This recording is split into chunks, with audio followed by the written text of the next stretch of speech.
금요일 날 혹시 영상을 보시는 분 한번 손 들어보시죠. 들어보신다. 예배는 안 드려도 난 그거 듣는다. 교회도 안 나오시고 듣지도 않는다 이거죠? 무슨 용기인지 모르겠지만 교회도 안 나오시고 듣는 것도 거부하시고 지금 굉장히 중요한 시기를 우리가 지금 살아가고 있는데 지난주 설교를 들으면서도 별로 와닿지 않으신가 보네. 뭐 성전산 뭐 저저쩌고 막 그러잖아요. 네. 뭐 이스라엘과 관계돼서 아랍 쪽에 8개 국가가 뭐 지금 뭐 통일과 관계돼서 이제 성전을 짓는 거를 합의해주고 가짜 평화가 시작됐거든요. 그게 만약에 진짜라고 한다면 그게 지어지고 난 후에 이제 마지막 70일회가 시작되는 겁니다. 역사 속에서 우리가 가장 성경의 예언들이 성취되는 것을 보는 시대에 지금 살고 있어요. 그러니까 다니엘서는 굉장히 중요한데 지난주 이번 주 금요일 날 그 나오신 분들 한번 손 들어보시죠. 번쩍 한번 들어보세요. 이게 참 잘하신 분들이니까. 안 나오신 분들은 뭐 대단한 용기를 갖고 계신 분인데 용기를 내시기 바랍니다. 금요 철야기도 때 나오셔서 제가 중요하기 때문에 다니엘서를 주일날 그리고 금요 철야기도를 이어서 하는 이유는 혹시 못 들으실까봐 그걸 자꾸 이제 중복해서 설명을 드리기 위해서 그랬던 겁니다. 다니엘서의 초점은 그가 뜻을 정하는 데 있습니다. 하나님 백성으로 정체성을 가지고 이제 뜻을 정하고 이제 살아가는데 지난주 금요 철야기도 때 제가 그거를 이제 좀 설명하면서 눈보라에 대해서 설명을 드렸습니다. 눈이 오는 동시에 바람이 세차게 부는 것을 눈보라라고 하는데 눈보라보다 더 강력한 현상이 블리차드 현상이라고 있습니다. 뭐냐면 이미 땅에 눈이 쌓여 있는 상태에서 강풍이 불 때 일어납니다. 그 속에 있으면 휘날리는 눈 때문에 아무것도 보이지 않게 되고 방향 감각을 상실하게 됩니다. 이 블리차드라고 현상은 우리가 걷다 보면 이제 눈길을 걷다 보면 느끼죠. 산길을 걷게 되면 방향을 잃어버리고. 그런데 이거보다도 한 단계 더 위의 모습이 화이트아웃이라고 있습니다. 완전히 이제 갈 바를 알지 못하는 겁니다. 이미 놓여있는 세상의 수많은 요소, 정해져 있는 기준, 세상의 급격한 변화 이런 것들이 우리 앞에서 뭐처럼 눈보라 치는 것처럼 확 펼쳐지는데 눈보라 정도가 아니라 뭐처럼요? 블리차드 현상처럼 목적을 잃어버리게 만듭니다. 너 이게 내가 맞는지 모르는지 그런 상태로 가는데 나중에는 뭐까지요? 이제 화이트아웃까지 갑니다. 그러니까 우리가 블리차드 안에 있는 것처럼 어느 길로 가야 할지 막막한 상태에 놓이게 되고 세상은 굉장히 힘들어할 때 그때 오늘 우리에게 필요한 것이 있다면 뭘까요? 나침판이겠죠. 그렇게 흔들려도 동서남북을 구분짓고 차의 기능에 보면 그죠? 이게 북으로 가는지 남으로 가는지 이게 나침판이 기능이 있습니다. 나침판이 있으면 블리차드 현상 속에서도 목표를 잃어버리지 않고요. 화이트아웃에서도 방향을 찾을 수 있고요. 올바른 길을 걸어갈 수 있습니다. 다니엘이 지금 경험하는 것은 어느 정도의 인생일까요? 지금 눈보라 정도인가 그 정도입니까? 아니면은 블리차드 현상 속에 있습니까? 아니면 화이트아웃입니까? 다니엘이 지금 경험하는 이 환경은 화이트아웃입니다. 완전히 무너진 거예요. 나라 무너졌죠. 성전 무너졌죠. 포로됐죠. 그리고 자기는 아무것도 내세울 것이 없고 방향조차도 존재감 자체도 정체성 자체도 막 어떻게 해요? 흔들립니다. 하나님 진짜 살아계신가? 왜 이런 일이 일어났지? 싶을 정도의 일이 지금 바벨론 포로 70년입니다. 왕이 자기 자녀들이 다 죽는 그 마지막 왕의 모습을 가만히 생각해 보세요. 두 눈이 뽑혀서 쇠사슬에 끌려가는 모습 비참하지 않습니까? 그런 모습을 보면서 하나님이 보입니까? 그 살아계신 하나님, 그 능력의 하나님이 보이냐고요. 그 보이지 않는 가운데 놀랍게도 다니엘이 뜻을 정합니다. 무슨 얘기냐면 하나님이 안 보이는 그 마치 눈보라 정도가 아니고 그죠? 화이트아웃 돼 있는 상태입니다. 모든 게 공황 상태예요. 뭐가 하나 정리되는 게 하나도 없어요. 도대체 하나님 살아 계신 거야? 라는 질문을 던질 수밖에 없는 삶입니다. 그런데 그 가운데서 그가 뜻을 정합니다. 이 뜻이라고 하는 히브리 말이 레브라는 말입니다. 마음, 지정의를 포함한 광범위한 개념의 마음을 표현할 때 뜻이라고 표현하는 레브라는 단어예요. 정한다는 말은 히브리어 말로 숨이란 단어입니다. 사람이나 사물을 어떤 특정 장소에 두다 또는 놓다라는 의미로 쓰입니다. 창세기 2장 8절을 보시면 하나님이 그 지으신 사람을 거기 두시니라. 이게 뒀다는 게 숨입니다. 숨. 뜻을 정하는 것은 마음을 거기 둔다는 거예요. 마음을. 뭐에 마음을 둡니까? 우리 마음이 있어야 될 자리, 하나님이 지정하신 자리에 마음을 두는 게 뜻을 정하는 겁니다. 우리는 뒤흔드는 상황, 환경 속에서, 화이트하우스 속에서 하나님이 뜻하신 자리에 우리 마음을 두는 것, 세상이 아무리 요동해도 흔들리지 않고 이 세상을 살아가는 지혜, 이게 지금 오늘 본문에서 말하고 있는 뜻을 정하는 거예요. 여러분에게 환경이 이렇게 어려운데도 그때도 흔들림 없이 여러분이 믿음 생활할 수 있겠습니까? 그게 뜻을 정한 사람들의 모습이에요. 다니엘은 뜻을 정했습니다. 오직 하나님만 섬기기로, 하나님만 나의 주라고 하는 사실을 인정합니다. 성경적인 의미에서 뜻을 정한다는 것은 하나님이 우리에게 지정하신 자리에 마음을 두는 것이라고 우리는 생각합니다. 그럼 하나님이 우리에게 지정하신 자리가 의미하는 것은 뭡니까? 우리 인생에는 하나님의 목적이 있다는 거예요. 오늘 오전에도 잠깐 설명을 드렸지만요, 이제 임직을 안수집사를 세우고 권사님들을 세우는데 그 외에도 우리 모든 성도들은 다 똑같이 한 방향을 향해 나아갑니다. 일사불란하게 그 하나님이 기대했던 삶으로 지난주 우리가 묵상한 대로 레디컬하게 살아가요. 1세기 사람들이 그죠? 저 사람들은 예수쟁이들이야, 예수 믿는 사람들이야, 이 소리를 들으면 그 뜨거운 사랑을 가지고 복음의 증인으로 살아갑니다. 주께서 우리를 긍휼히 여겨서 하나님의 백성이 되게 하셨다는 이 엄숙한 사실 앞에, 그 하나님이 우리에게 엄청난 것을 맡겼다는 사실 앞에, 하나님의 심장 안쪽에 있는 거기에 새고 싶었던 열방 속에 있는 그 사람들에게 이 복음을 전하는 일이야말로 하나님이 우리를 부르신 목적이라는 것을 깨닫고 나면 어떻게 살아갑니까? 대충 살 수가 없어요. 그래서 바울은 자기의 삶을 뭐라고 표현하냐면 그리스도의 사랑이 나를 강권하시는도다, 나를 결박해 끌고 간다는 거예요. 그 사랑에 내가 묶여 있다는 겁니다. 그 사랑 때문에 내가 어떻게 해요? 이방인의 복음 전하는 자로 살아간다는 거예요. 누구보다도 분리주의자입니다. 바리새인 중에 바리새였던 사도 바울이 성령이 임하게 되고 하나님의 뜻을 알게 되니까 기꺼이 그 길에 순종하며 나아갑니다. 매를 맞고 옥에 갇히고 강도의 위협, 칼의 위협이 있음에도 불구하고 그가 그 많은 죽음의 위협 속에 40에 감한 태장의 엄청난 고통이죠. 돌에 맞아 기쁨 속에 있었고, 그런데도 그것을 포기하지 않아요. 난 죽을까 봐 겁나서 못 가겠어, 그러지 않습니다. 하나님이 위해서 맡겨주신 그 일, 그 사명을 향해서 묵묵히 나아갑니다. 로마에까지 편지를 보고 디모데에게 편지를 보내면서 마지막 이 땅에서 순교의 잔을 마시기까지 사도 바울은 목적 있는 삶을 살아갔던 겁니다. 우리 모두에게 인생에 목적이 있다는 사실을 기억하셔야 돼요. 그래서 신앙은 하나님 앞에서 뜻을 정하셔야 됩니다.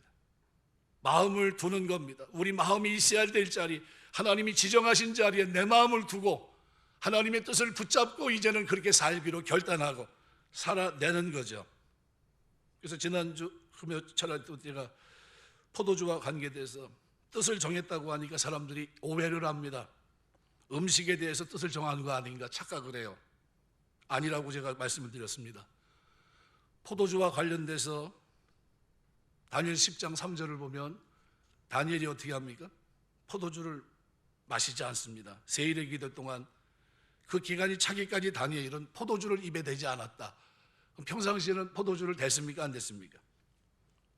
고대 근동은요, 물이 그렇게 흔하지 않고요, 물 마시기가 쉽지 않은 곳입니다. 그래서 어떻게 희석해서 마십니다. 포도주는요, 잔치에만 쓰이는 게 아니라 일상 속에서도 마셨던 겁니다. 율법에는 포도주를 마시지 말라는 조항이 없습니다. 그러니까 음식 자체에 강조점을 두고서 뜻을 정한 게 아니에요.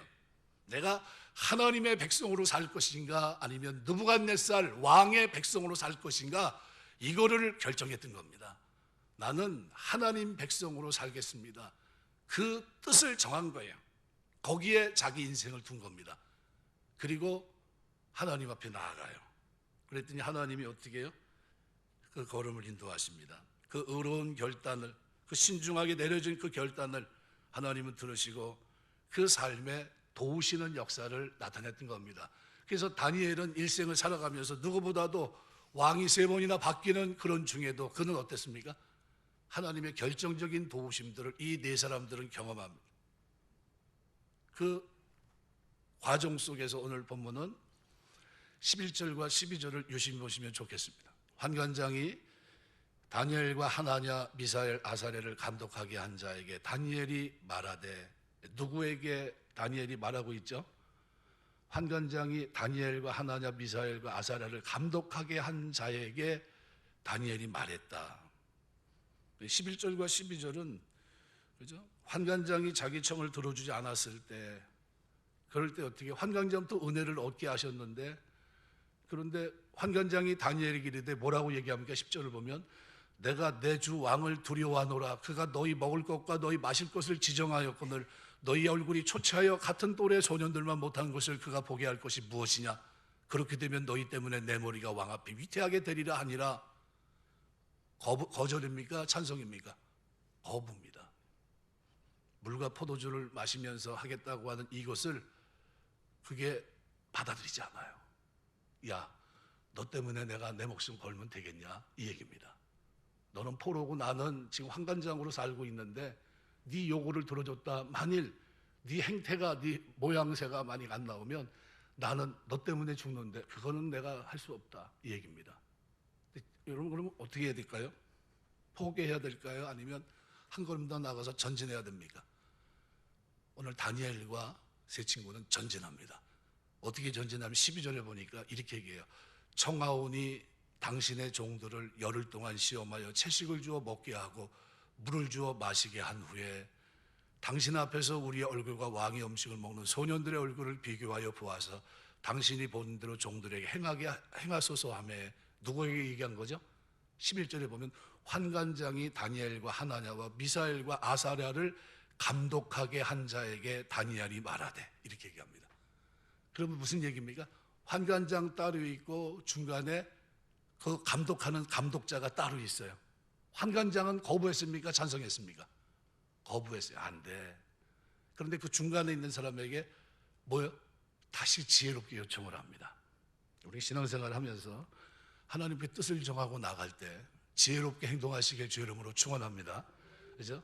이 사람에게 안 되면 저 사람에게 가야 되고요. 동쪽에 안 되면 서쪽으로 가야 되고요. 서쪽 안 되면 남쪽으로, 남쪽 안 되면 북쪽으로, 동서남북 다 안 되면 어디요? 위 쳐다보셔야 돼요. 하나님 도와주셔야 됩니다. 이 다니엘이 왕의 진미와 왕의 포도주로 자기를 더럽히지 않기로 뜻을 정했습니다. 왕이 주는 거 먹지 않겠다는 거예요. 왕이 뭐 때문이죠? 왕이 우리나라를 멸망시켰고 왕이 성전의 기물을 다 가져갔기 때문이에요. 왕이 모두를 살해했기 때문입니다. 그러니까 환관장 아스부나스에게 자신의 결심을 얘기합니다. 환관장은 다니엘에게 상당히 동정적이었지만 그러나 그들의 얼굴이 상하고 초췌하게 볼품없이 된다면 왕 앞에서 자기 목숨이 위태로지기 때문에 두려워하여 다니엘 청을 거부합니다. 근데 다니엘이 어떤 반응을 보이죠? 아유, 어쩔 수 없지 뭐, 이 하나님의 뜻이 아닌가 봐. 뜻을 꺾었습니까? 그러지 않아요. 나는 하나님 백성으로 살겠습니다. 이 뜻을 꺾지 않습니다. 일단 뜻을 정하면 초지일관 일편단심으로 그 뜻을 꽉 붙잡고 있습니다. 포기하지 않았어요. 마찬가지입니다. 우리는 너무 쉽게 포기하는 경향이 있어요. 살아가다가 어려움이 있다고 해서 그것 때문에 중도에서 쉽게 좌절하거나 포기하는 어리석음을 범해서는 안 됩니다. 내가 자꾸 얘기하지만 동쪽으로 가서 문제가 생기면 서쪽으로 가고요. 서쪽으로 가다 안 되면 남쪽으로, 남쪽으로 가서 안 되면 북쪽으로 가고요. 그래도 안 되면 무릎 꿇고서 하늘 쳐다보셔야 됩니다. 하나님 방법이 없습니다. 나에겐 하나님이 은혜를 주셔야 됩니다. 엎드리셔야 돼요. 기도하게 되시길 주의 이름으로 축원합니다. 그래서 우리는 위를 쳐다봐야 돼요. 나의 도움이 어디서 올까? 나의 도움이 천지를 지신 여호와에게서로다. 다니엘은 이름 자체가 뭡니까? 하나님 우리의 법관이 되십니다. 하나님은 졸지도 아니하시고 주무시도 아니하면서 우리를 지켜주시고 오늘 우리를 보호하시는 분입니다. 아울러 하나님은 우리의 선한 목자가 되셔서 우리의 발걸음을 주장하십니다. 우리가 포기할 필요가 없어요. 시련은 끝이 아닙니다. 합력의 선을 이루시는 하나님의 역사가 있기 때문에 어려운 일이 눈앞에 있다 할지라도 우리는 결코 포기할 필요가 없는 겁니다. 다니엘은 포기하지 않았어요. 유명한 영국의 전쟁 영웅 처칠이 졸업 연사를 이제 초청을 받았는데 그 사람 말 못하는 사람이거든요. 딱 올라가서 두 마디인가 멋있게 하고 내려옵니다. Never give up. 절대 포기하지 마라. 이거. 왜냐면 자기 인생에 포기가 참 많았는데 자기는 포기하지 않았다는 거예요. 너무 멋있는 연설을 하고 내려옵니다. 평생 잊혀지지 않는 연설. 근데 오늘 다니엘이 하나님 앞에 뜻을 정하고 절대 포기하지 않아요. 11절의 말씀대로 환관장이 자기 청을 들어주지 않을 때 다니엘은 어떻게 했습니까? 환관장이 세워 다니엘과 하나냐, 미사엘, 아사랴를 감독하게 한 자에게 그 사람을 찾아가요. 이 감독자는 환관장과 소년들 중간에 있는 자입니다.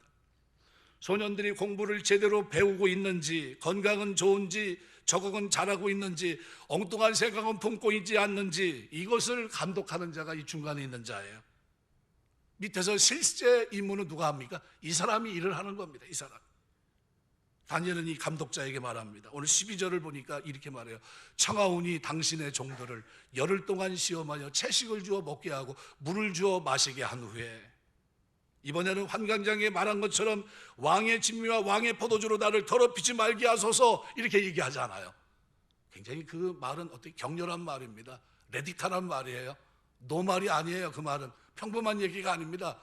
나는 왕이 주는 거 안 먹습니다, 이런 얘기예요. 굉장히 거친 얘기죠. 그런데 두 번째는 어떻게 합니까? 부드럽게 얘기해요. 중간에 있는 그 사람에게 찾아가서, 이게 지혜인 줄 믿습니다. 하나님 앞에 기도할 때 하나님 이런 지혜를 저와 여러분에게 주시길 주의 이름으로 축원합니다. 하나님이 이렇게 하셨어요. 전략을 다르게 했습니다. 얼마나 지혜로운지 몰라요. 오늘 우리에게도 이와 같은 삶의 지혜가 필요한 줄 압니다. 여호와를 경외하는 것이 지혜의 근본이라고 그랬어요. 우리가 기도하면서 뜻을 정하고 나아갈 때 꽉 막힌 것 같지만, 그렇지만 어떻게 해요? 하나님은 길을 여세요. 놀랍게 길을 열어주십니다. 하나님, 저는 지혜가 부족합니다. 하나님, 제게 지혜 주시기 바랍니다. 후히 주시고 꾸짖지 않는 하나님께 구하라고 야고보서는 얘기해요. 우리가 하나님께 구하게 되시길 주의 이름으로 축원합니다. 그리하면 주시리라 그랬어요. 하나님께서 우리 모두에게 삶의 지혜를 허락해 주시길 주의 이름으로 축원합니다. 우리는 지혜로워야 돼요. 다니엘의 이번 작전에서 작전을 완전히 바꿉니다. 나를 더럽히지 말게 하라, 이렇게 얘기했던 그 사람이 싹 말을 바꿔요. 당신의 종들을 열흘 동안 시험하라, 이렇게 바꿔요. 지혜롭지 않습니까? 열흘은 생명에 지장을 주는 시간입니까? 아닙니까? 건강에 손상이 있을까요? 없을까요? 금식기도 한 열흘 해보신 분 한번 손 들어보세요. 굉장히 여기 자신감이 생기네. 제가 20일까지 해본 사람이거든요. 네, 3일은 해보신 분이야. 아이고, 여기는 동지들이 많네요.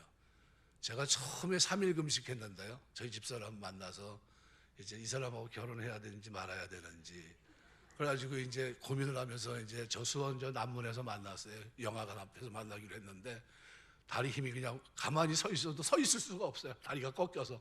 그래가지고 이렇게 보니까 앉을 만한 데가 있더라고요. 거기 가서 주저앉아 있었어요. 힘들어서. 진짜 힘들더라고요. 평생 처음 해보는 3일 금식은요, 이거 사람이 못할 짓이다 그랬어요. 근데 자꾸 하다 보니까요, 일주일도 해볼 만 하더라고요. 근데 한 열흘 정도 해보고 나중에 20일까지는 해봤습니다. 근데 20일까지 했는데 그때 우리 권사님들이 문제예요. 금식한 거 불쌍하다고 그 식당 다니면서 오리준블럭 이렇게 하시는 권사님이 그거를 한 마리인가 두 마리 갖고 오신 거예요. 목사님 보호식하면서 이거 드시라고. 그거를 보호식하고 끝난 다음에 먹으라는 얘기지 일찍 먹으라는 얘기가 아닌데 20일 끝나자마자 그날 저녁에 12시 땡 하니까 집사람한테 그랬어요.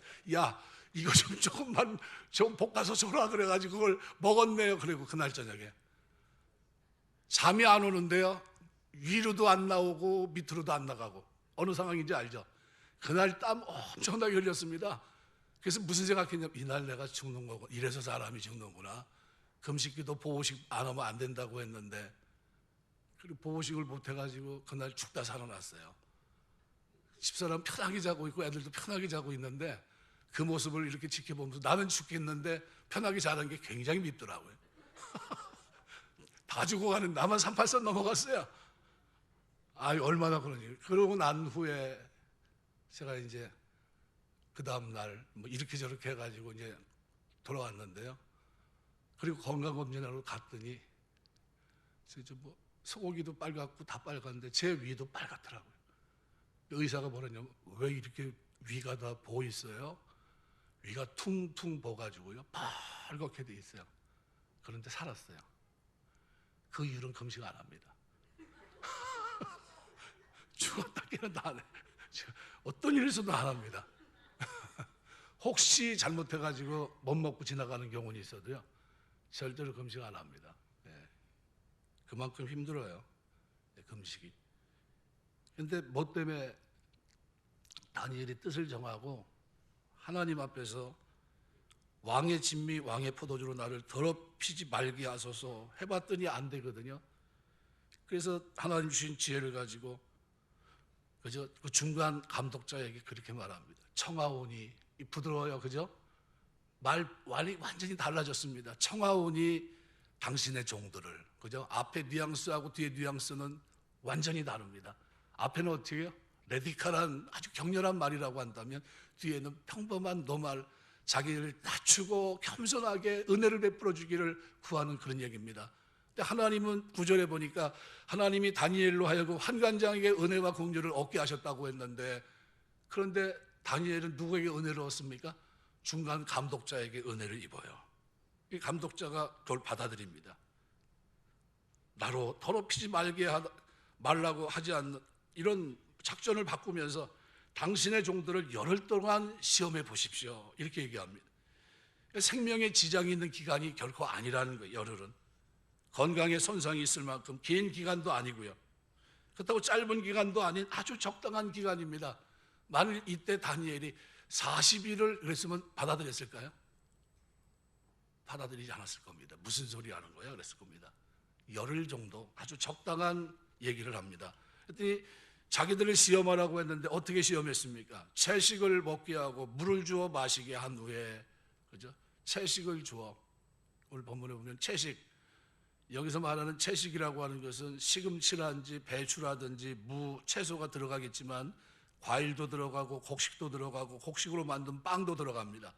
이 모든 것을 총망라해서 뭐라고 표현합니까? 채식. 그러니까 채식을 먹게 하고 좋은 물을 마시게 해달라고 했던 겁니다.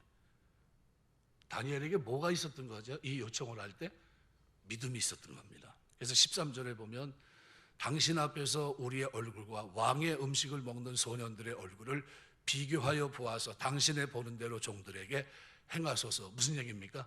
생사여탈 거는 당신에게 있으니까 만일 모양새가 안 좋으면 죽여도 좋습니다, 이런 얘기예요. 만일 얼굴 색깔이 안 좋으면 당신 원하는 대로 하십시오. 당신이 우리 때문에 죽는 일은 없어야 되지 않습니까? 이런 얘기입니다. 아주 대단한 겁니다. 뭘 믿었죠? 다니엘 이름대로 나의 법관 대신 하나님께서 우리를 내버려 두지 않을 것이고 우리의 건강을 지켜줄 것이라고 하는 믿음이 그에게 있었습니다. 비록 채식을 먹고 물을 마시지만 왕의 진미와 왕의 포도주를 마시는 다른 소년들보다도 우리의 건강을 더 좋게 해줄 것이라는 믿음이 누구에게 있었습니까? 다니엘에게 있었던 거예요. 비록 채식을 먹고 물을 마시지만 왕의 진미와 왕의 포도주를 마시는 다른 소년들보다도 우리의 건강을 더 좋게 해줄 거는 이 믿음, 하나님을 신뢰하는 믿음, 이것이 다니엘에게 있었고요. 그리고 그 믿음을 가지고 나아갑니다. 잠언 3장 6절은 이렇게 표현해요. 너는 범사의 그를 인정하라. 같이 한번 읽겠습니다. 너는 범사의 그를 인정하라. 그리하면 내 길을 지도하시리라. 하나님이 그 길을 지도하신 줄 믿습니다. 다니엘이 이 꿈을 꾸고 뜻을 정하고 나아가는데 그 길은 누가 인도하십니까? 하나님이 인도하세요. 하나님이. 환강장이 안 되니까 중간에 있는 사람을 통해 하나님이 역사하세요. 그래 시험해 볼까? 열흘인데 뭐. 그랬습니다. 열흘인데 뭐. 다니엘과 세 친구는 하나님을 의지하는 믿음이 있었습니다. 하나님을 신뢰하는 믿음이 있었어요. 비록 우리가 왕이 주는 건 먹지 못한다 할지라도 하나님이 주시는 거로 먹을 때 내가 건강하게 될 거란 믿음이 있었어요. 다니엘의 하나님은 그들의 법관이 되셔서 졸지도 않고 주무시도 아니하면서 그들을 지켜주십니다. 그래서 13절 끝부분에 보면 이렇게 얘기해요. 당신이 보는 대로 종들에게 행하소서. 당신이 보는 대로, 이제 보이는 대로 종들에게 처분하라는 겁니다. 우리 얼굴이 다른 소년에 비해서 더 기름기가 있고 더 좋으면 계속해서 채소와 물을 주시고, 만일 우리 얼굴이 당신이 걱정한 대로 초췌하게 된다면 당신의 마음대로 왕의 진미와 포도주를 강요해도 아무 말 하지 않겠다는 얘기예요. 그때 감독자의 처분대로 따를 테니까 열흘만 비교해 달라는 거예요. 다니엘과 세 친구의 마음속에는 하나님께서 반드시 역사할 것이라는 굳센 믿음이 있었기 때문에 그들은 자신감에 차 있었습니다. 그 감독자가 승낙했습니다. 왜 그랬을까요? 이득이 있으니까요. 열흘 동안 4사람 몫을 자기가 집으로 가져가면, 옛날에 군대 생활하신 분들 알겠지만 주임 상사들이 그냥 집에 퇴근할 때 보면 우리는 저 소고기국 나오면 소고기 발국한 국을 먹지 소고기를 못 봐요. 이게 소고기국이 맞냐고 내가 취재장에서 물어보면 분명히 소고기국이래요. 근데 왜 무만 떠 있냐고 물어봐요. 무만 떠 있냐? 왜 소고기 없냐? 그랬더니 그게 그래요. 위에서 와서 여기서 뛰어가고 저기서 뛰어가고, 그리고 주임 상사들이 집어가고 그러면 별로 없어요. 그리고 뭐라 그러냐면 맨 끝에 멘트가 재밌어요. 우리도 먹고 살아야 될 거 아니에요. 지들도 먹는다는 겁니다. 이거 우리 줄 게 없다는 거예요. 그러면 내가 좀 이렇게 사인을 주고 그러면 뭐라 그러냐면 이렇게 합니다. 왔으니까 그러면서 준다 그러면 취사 자기들이 배급하잖아요. 고기는 어디 있죠? 떠 있습니까? 가라앉아 있습니까? 가라앉아 있어요. 그러면 휙 쳐집니다. 그래서 밑에서 한번 이렇게 떠주면 고마워. 그리고 갑니다. 고마워. 우리 때는 그랬어요. 우리 위 때는 더 할 거예요. 더 할 때요. 더 했을 때입니다. 그때는 마찬가지예요. 여기도 감독자 이 사람이 승낙을 합니다. 뭐가 이득이 있으니까요. 열흘 동안 4사람 몫을 자기가 가져간다고 보세요. 나오는 거 다 가져갔을 겁니다. 그죠? 그러니까 다니엘과 세 친구에게 채소 물을 주고 대신에 본래 다니엘과 세 친구에 가도록 되어 있는 왕의 진미 포도주, 이 진미는 뭘 얘기하죠? 고기예요. 고기. 사람은요 다 고기가 있어야 잔치예요. 잔치 갔는데 고기 없으면 뭐라고 얘기합니까? 고기하고 포도주 없으면 무슨 놈의 잔치를 이렇게 하냐고 그래요. 저 아래쪽에 가면, 이쪽 남쪽으로 가면은 홍어, 이쪽으로 가면 뭐죠? 예. 경상도 쪽은 뭐 상어, 문어 이런 게 있어야 이게 뭐 행사가 되는 겁니다. 저쪽으로는 홍어가 나와야 되고, 경상도만 애매한 게 아니라요. 제일 애매한 지역이 경기도, 충청도만 애매해요. 가면 먹을 게 없어요. 뭐 특별하게 내세우는 게 별로 없더라고. 네, 그렇습니다. 열흘 동안 일이 있었습니다. 자기와 자기 가족들이 먹고 마실 수 있었겠죠. 이득이 되는 일이었고, 그래서 허락을 해줬습니다. 그래, 열흘이니까 열흘은 별 티 안 나겠지. 사람이 떡으로만 살 것이 아니고 하나님 입으로 나오는 말씀으로 산다고 했는데, 기름 끼는 것을 많이 먹고 고기를 많이 먹는다고 해서 건강에 좋은 것은 아닙니다. 하나님이 우리 건강을 지켜주실 때 우리가 건강하게 살 수 있는 줄 믿습니다. 오늘 말씀에서 우리가 본받아야 할 것이 있는데, 어려움이 있을 때 포기하지 말라는 거예요. 하나님 의지하면 하나님이 오늘 우리를 도우실 줄 믿습니다. 결국 어떻게 해요? 승리합니다. 기름 이게 훨씬 좋아졌어요. 훨씬. 범사의 여호와 하나님을 인정하시길 주의 이름으로 축원합니다. 하나님 앞세워야 돼요. 하나님 앞에 기도했더니 하나님이 어떻게 해요? 도우시는 겁니다. 그래서 뜻을 정하면서 다니엘이 한 가장 중요한 일이 뭐죠? 뜻을 정하고 기도한 일입니다. 뜻을 정하고. 만일 기도하지 않았다면 하나님이 돕지 않았을지도 모릅니다. 그런데 기도하고 뜻을 정하고 하나님 앞에서 어떻게 해요? 하나님의 도움을 구하며 나갔더니 하나님이 그들을 도우세요. 지금 이제 거의 끝날 때 됐는데 거의 취침 분위기로 들어가신 분들이 계셔가지고 눈이 막 감겨서 막 이걸 그냥 뭐 누가 옆에서 취재하고 뭐 가만히 있으면 뒤로 넘어지실 것 같아요. 네, 조심하셔야 됩니다. 예, 예, 거의 끝났습니다 이제. 제가 이제 오후 시간이 너무 피곤하신 것 같아가지고 될 수 있으면은 이제 자꾸 이제 세상 소리도 자꾸 하면서 이제 설명을 드립니다. 우리가 이 신앙생활하면서 해야 될 여러 가지 있겠지만요, 뜻을 세우고 하나님 앞에 기도할 때 하나님이 도우시는 줄 믿습니다. 하나님이 그때 도우세요. 여러분이 기도하고 나아가는 것과 기도하지 않는 것과 다릅니다. 뭐가 다르냐면요, 베드로가 뜻을 세웁니다. 어떻게 뜻을 세웠죠? 저는 주님 부인하지 않습니다. 무슨 소리입니까? 제가 수석제자 아닙니까? 절대로 그런 일이 일어나지 않을 겁니다. 예수님은 네가 나 3번 부인할 거다. 계집아이 앞에서 나를 부인하게 될 거다. 그리고 돌이킨 후에는 네가 내 형제를 굳게 하라. 이렇게 얘기했거든요. 다구는 소리에 이제 그가 이제 회개하게 되는데, 그때 그 말을 들었던 베드로는 뭐 합니까? 예수님은 기도하시는데, 그죠? 간절히 1시간짜리 기도를 3번 하시죠. 땀방울이 떨어져 핏방울처럼 떨어지는. 제자들은 뭐 하고 있었죠? 자고 있었어요. 이제 일어나라 가자. 하나님의 일할 때가 됐다 하면서 이제 전진하면 갑니다. 그리고 난 다음에 뜻을 정한 베드로의 모습 속에 뭐가 있죠? 3번 부인하는 모습이 있어요. 뜻을 정했지만 기도했어요, 안 했어요? 기도하지 않았죠. 다니엘은 어땠을까요? 이 다니엘과 세 친구들은 기도했을까요, 안 했을까요? 예, 이걸 유추해석이라고 합니다. 보나마나 이 사람들은 기도했을 거다. 하나님의 도움을 구했을 거다.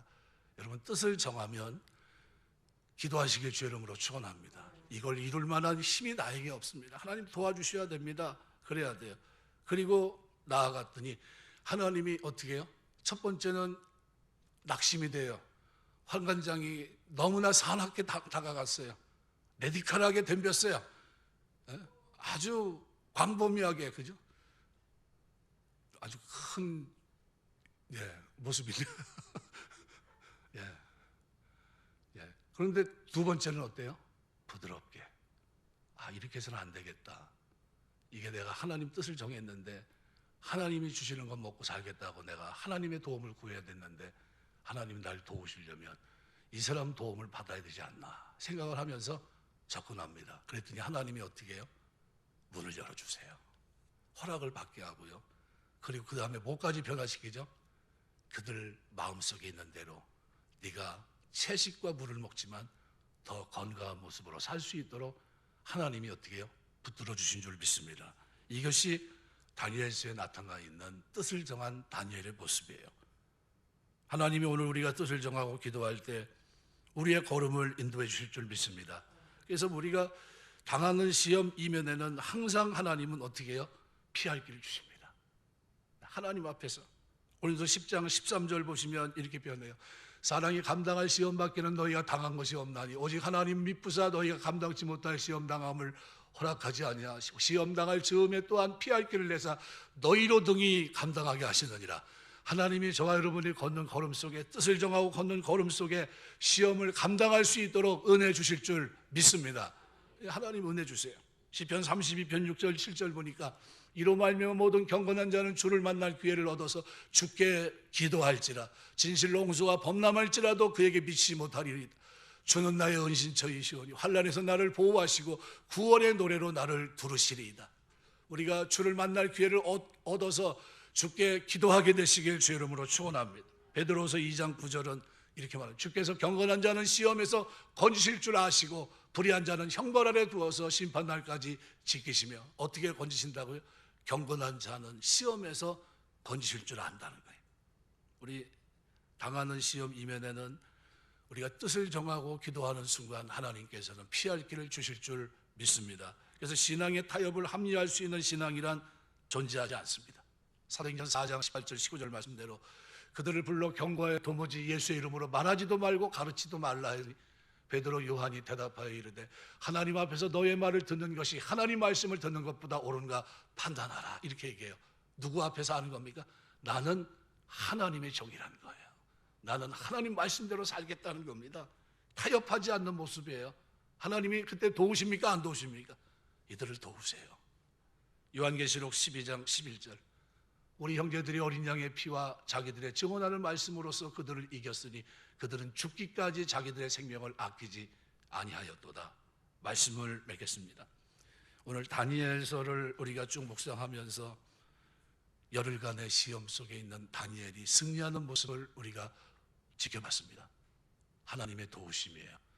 뜻을 정하고 기도할 때 내가 포기하지 않고 하나님 신 지혜를 가지고 다가갔을 때 하나님은 어떻게 해요? 은혜와 긍휼을 얻게 하십니다. 기도한 대로 뜻을 정한 대로 살 수 있도록 은혜를 베푸십니다. 우리가 이 시대를 살아가면서 세상은 어떻게 해요? 화이트아웃이에요. 도대체 보이지가 않습니다. 방향을 가늠할 수가 없어요. 어느 길이 바른 길인지 이 길이 진짜인지 가짜인지 도대체 알 수가 없습니다. 근데 우리가 뜻을 정해 거룩하게 살기로 하나님만 섬기고 살기로 작정하고 하나님께 기도하고 나아갈 때 하나님은 어떻게 해요? 우리의 걸음을 주장하시는 줄 믿습니다. 우리가 범사의 그를 인정하면 그 하나님이 우리의 걸음을 지도하실 줄 믿습니다. 이 믿음 가지고 믿음으로 이 땅을 살게 되시길 주의 이름으로 축원합니다. 기도하겠습니다.